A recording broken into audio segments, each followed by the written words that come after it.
Welcome to USA Global TV and Radio, where our mission is to provide education, entertainment, hope, and inspiration. USA Global TV and Radio connects you with experts and audiences all around the world every single day to help you succeed in business and to live a richer life. Visit us at usaglobaltv.com to learn about career and life-changing training and mentoring programs like the Listening Mentor. Subscribe to our newsletter to stay informed about our special programs and offers. Discover how you can become a guest on one of our shows or a host or producer of a USA Global TV and Radio show of your very own. That's USA Global TV and Radio, where the doctor is always in.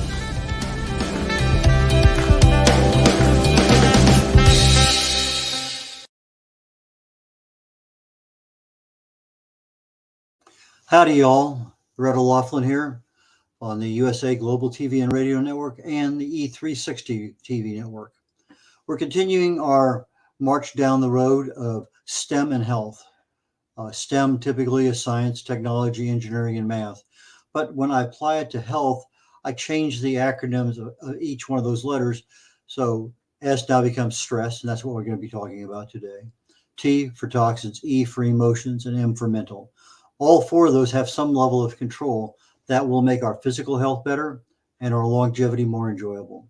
So let me go ahead and take a moment here and quickly load up the slides for today. Okay, come on. There we go. Disclaimer. I'm not a doctor, never worked in that field, never worked in the pharmaceutical industry. I'm a researcher. I research the human body at the cellular level. Chemically speaking, I look for cause and effect relationships. Treat a cause, fix a problem. Treat symptoms, and you'll always be treating symptoms. That's what I specialize in. I write about it, I speak about it. That's everything I do. Almost everything I work on as far as producing a book, an article, and I have over 1,000 original content articles on LinkedIn, almost all on health and wellness, most of them oriented toward age-related diseases and longevity. I believe our health and our wellness, especially our longevity, is our own responsibility. And as always, this presentation is primarily for awareness and education. So let's just jump in, see if we can finish up this thing here today. I think we can. We left off last week on stress, and the next thing that was important, what are some of the physical effects of stress? Well, the first thing that you're going to have is your heart rate's increasing, your blood pressure is increasing, and over time, your risk of heart attack and stroke increases. The risk of continuing high blood pressure increases. So you have stress, and then you have long-term stress. So if something stresses you out, somebody just barely missed you driving in the car, going through a red light, that's stress. If you have a boss you can't stand, and every single day you have to go in there, that's a longer term stress, something you don't have as much control over. And then, of course, you have the stress of some major catastrophic event, loss of a mother or something like that, loss of a child. Those stresses bury deep inside us, and they last a lot longer. Our immune system is a physical effect of stress. It becomes weakened. Our risk of infection increases. And some of these things I'm going to talk about a couple times. So the introduction here is fine, but I want to get into a little bit more detail. The digestive system, that's really where our healthy body's at, is in our gut. And when we start looking at what happens, the gastrointestinal issues, diarrhea, constipation, upset stomach, all of those things create a problem. Our muscle system, you end up with tension, muscle headaches, pain, grinding teeth, lots and lots of things. Neurological issues, and this comes from our inability, when we're really stressed, to focus on what needs to be done. We become fatigued easily.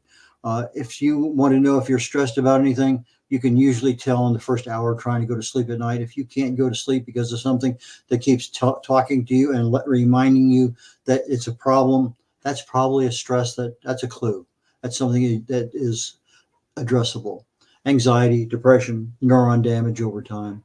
Again, our reproductive system, same thing, low sex drive, menstrual irregularities, fertility problems, stress just enters everywhere in the body. So let's talk about some of the physical effects of stress with regard to a stress related disorder versus stress. Now, we talked about stress being your uncle who comes for Thanksgiving dinner, to the loud noise next door at 10 o'clock at night, to that smell that comes in from who knows where that's just really irritating, to sirens in the neighborhood, to anything at all that happens that bothers you. Some people are more easily bothered than others. And some people want to reach out and grab a hold of all of that stress and hang on to it. And that's the thing that becomes a problem. When you don't let it go, that it becomes the issue. Now, the stress response in the body is there for a purpose. We hear about the old saber-toothed tiger who turns a corner and all of a sudden you're walking out of the cave and you have one choice. Well, actually two choices: fight or flight. And that choice is instantaneous. And your body has to be literally ready that quickly in order to take off running or grab something and fight. So that fight or flight response is something that's been ingrained into you for hundreds of thousands of years, forever. And when you look at stress being, I got a teenager in the house, whatever's going on, you're late for here. Lots of things create stress, but you have things that are stress related disorders. Maybe it's the traffic that you got to face every single day, a coworker, financial problems. Stress related disorders are things that build up over time. That same stress is there day in, day out. You can't get rid of it. Now you have a slightly different kind of stress on the body that becomes a longer term stress. If I take the stress in and I let it go, fine, it's gone. I may still need a little stress management, but I don't need the same level that if it's a major part of my body that now I'm starting to have problems. I do need the increased blood pressure. I do need the increased pulse rate because I don't know whether I need to fight or flight. But if I let it go, everything's back to normal. All that stuff comes right back down to normal, zeroes out. But now you also have that, let's say that you're in a war environment, and this can happen just as easily here in the United States with an automobile accident, cancer, stroke, all sorts of things happen all the time to us.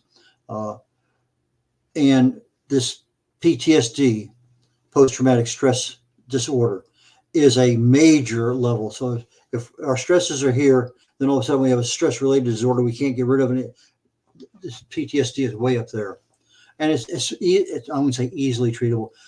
Some people have PTSD that, relatively speaking, is more easily treatable than others. And I'm not going to go into that today. I may pick that up as a follow-up down the road, but it's something that is probably best left to those people who are experts. I have a guy here that I hope to get on one of my shows on the USA Global TV and Radio Network, The Wise Ones, who deals with hypnosis and PTSD. Very, very effective matter of doing that. I have another lady that does a rapid eye movement treatment that works very well for PTSD. But there are a lot of things out there. So seek professional help in that particular case.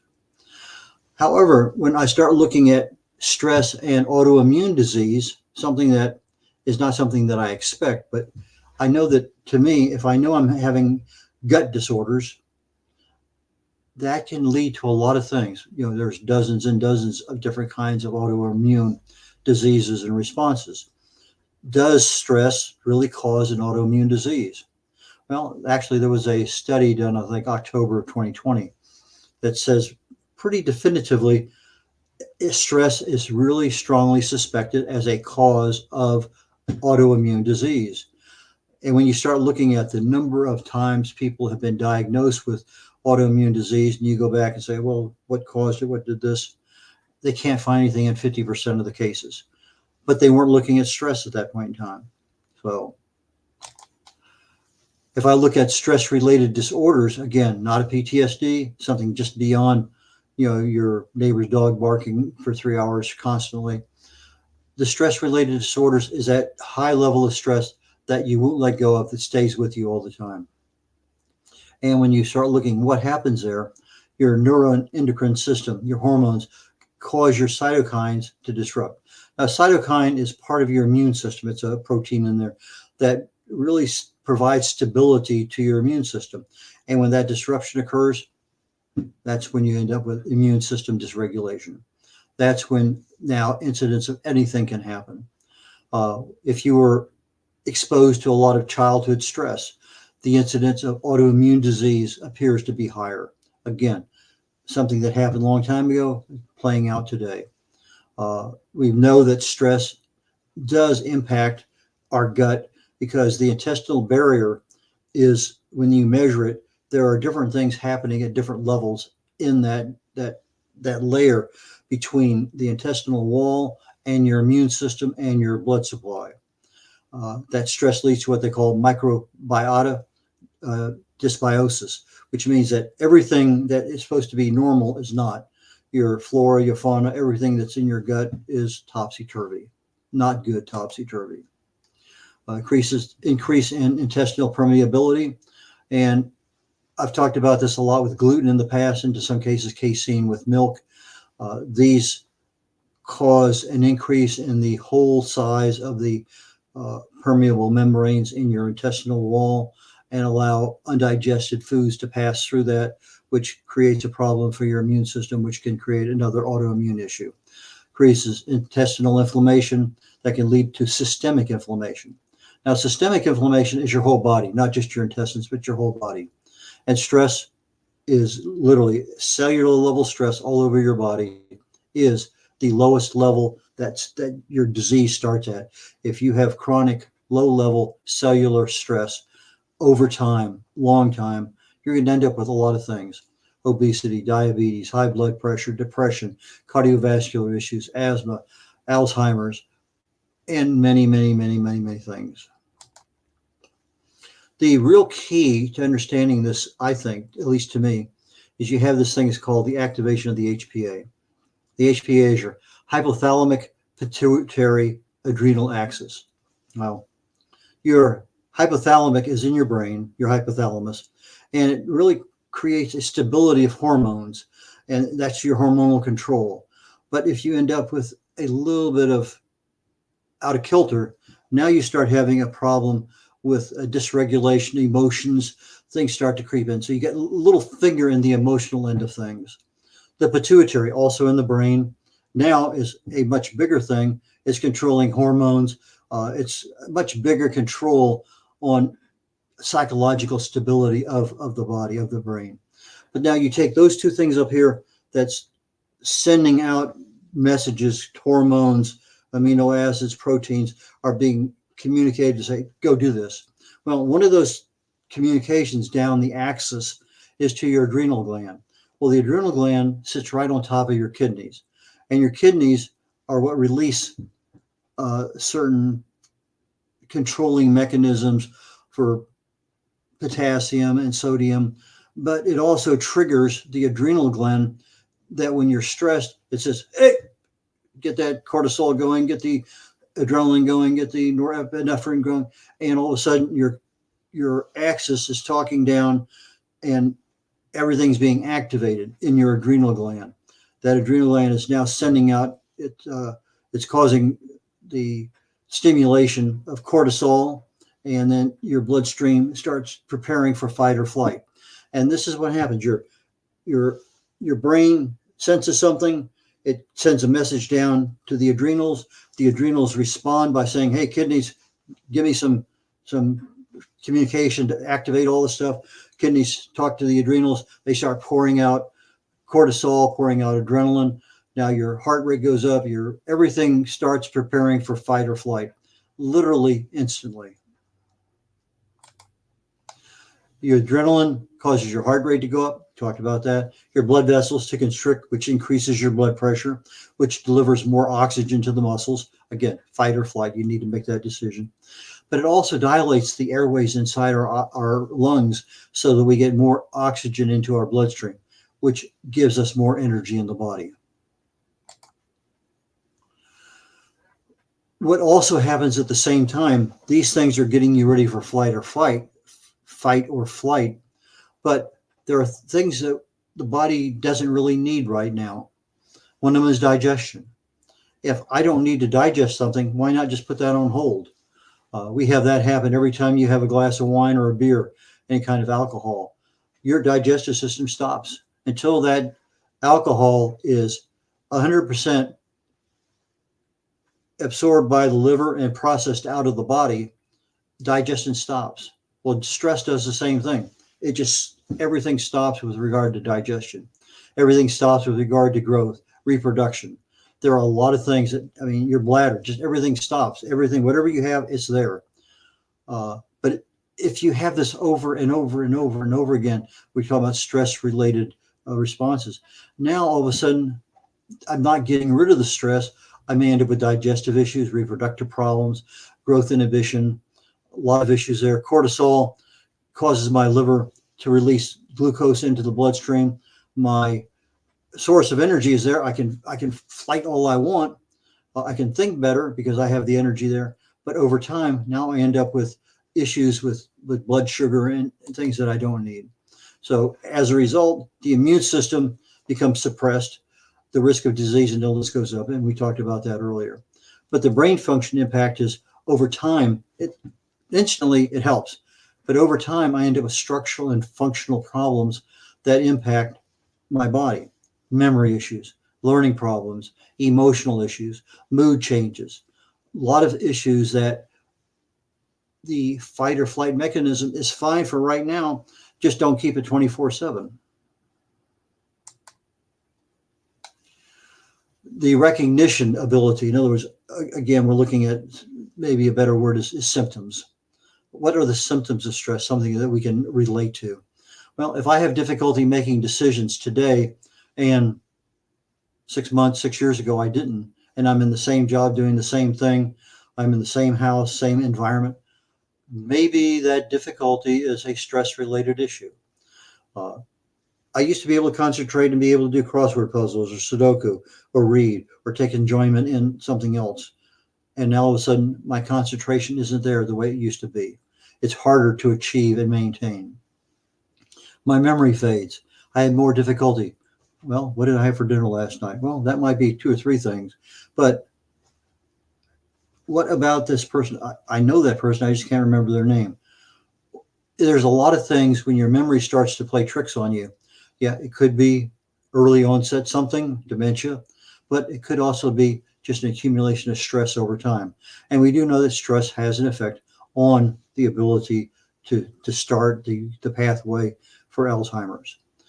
Constant worry and dread. If my brain, because of my pituitary and my hypothalamus, are controlling the stability of my psychological reactions, and I end up with anxiety and I end up with stress, if I end up now in that situation of constantly worrying, I'm having a problem that can easily be attributed to a long-term stress issue. Nail biting, irritability, picking and itching skin, these are all symptoms. Grinding your teeth, clenching your jaw. Sometimes people have bursts of anger. Sometimes people just can't get out of their own way. Fatigue. We have things that we talk about that are instantaneous. If it's an episodic stress, the episode caused that stress. You bump into somebody that you really and truly don't like, and you can't get away from them for a couple of minutes, and you'll walk away, and that's all your conversations about how much you don't like that person. That's an episodic stress.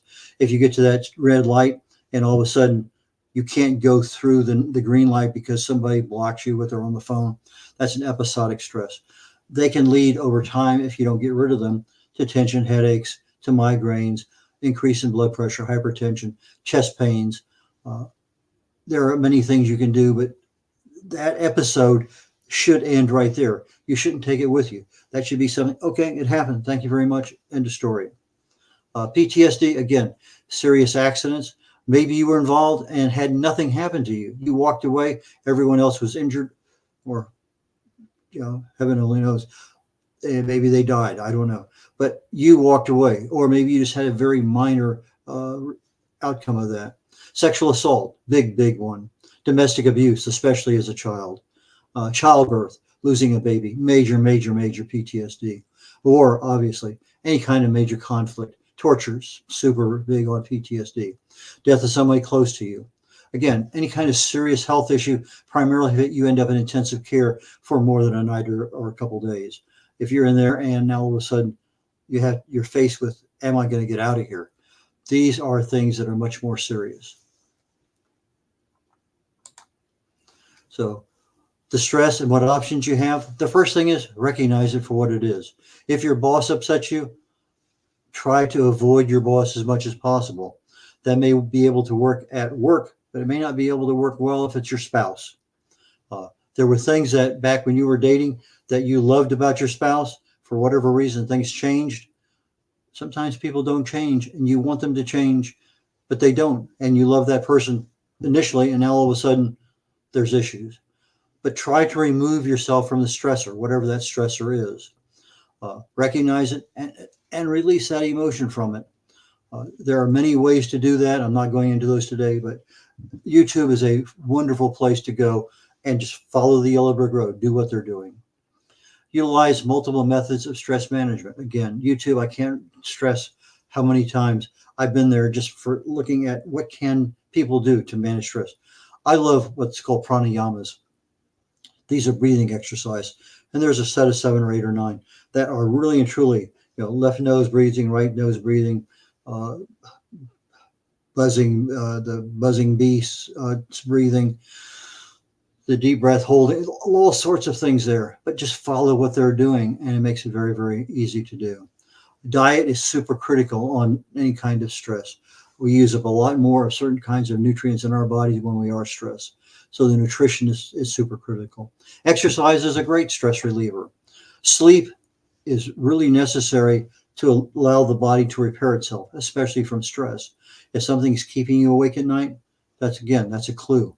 What is it? What can you do about it?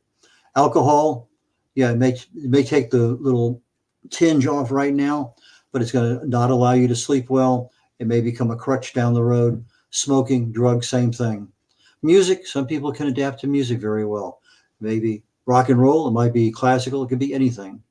Laughing and smiling are to me, I think, one of the best ways. I'm stuck at a light and there's somebody in front of me. I know I'm not going to get through that light and I'm in a hurry. Just smile. And what happens is you end up going through the light, but you're not carrying the stress of that car that, for whatever reason, decided you need to have an extra red light today. Celebrate things when they go well. You get to work on time. Hey, wonderful. You get home, dinner's ready. Enjoy, celebrate. Take those little things and make them big things in your life. Balance is super critical. Ask for help. Positive mental attitude. Many, many things can help you do that. Yoga, meditation, these are all things that you can find. What can I do to help de-stress? Breathing exercises. Believe it or not, just sunshine. Old hospitals had solariums, and those solariums gave you that morning or afternoon sun. And you would find that a lot of diseases were cured with people just laying in bed with sunshine on them. Get out, breathe some fresh air, get a little bit of exercise. Sunshine really does heal a lot of things. That vitamin D gets into the body. Not enough to be said about that. Sometimes you just need to reserve some time out of your day to say, I just need 10 minutes to do nothing but just relax.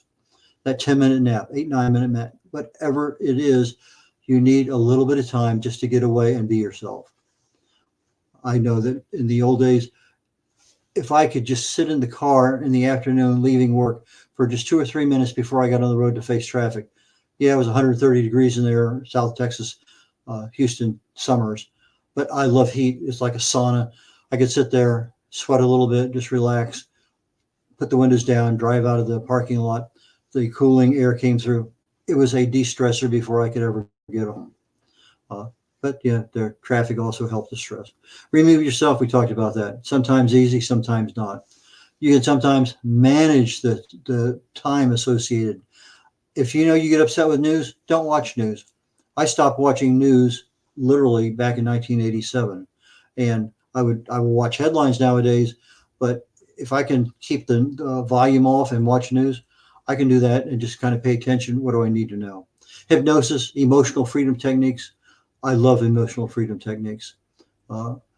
Progressive relaxation, just little by little letting things relax in your body, your muscle groups. Getting a pet, maybe, maybe not. Chocolate, any kind of comfort food, but beware, there's an issue. Too much is not an, so moderation. Alcohol, again, it can be part of the problem.